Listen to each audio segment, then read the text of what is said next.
Today we'll talk about how can you fix this problem or know how you can do that on your Microsoft Edge app. So all you have to do, so you just click here on settings, click on it here.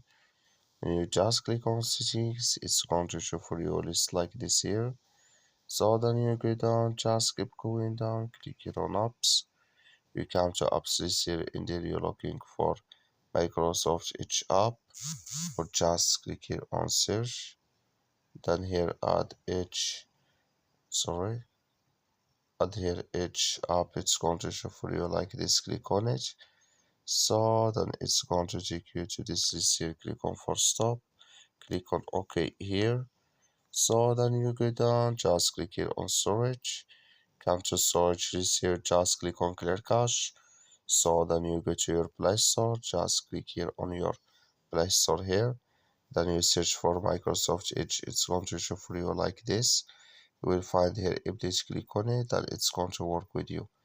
That's all you have to do. Thank you for watching. Don't forget to support us by liking and subscribe.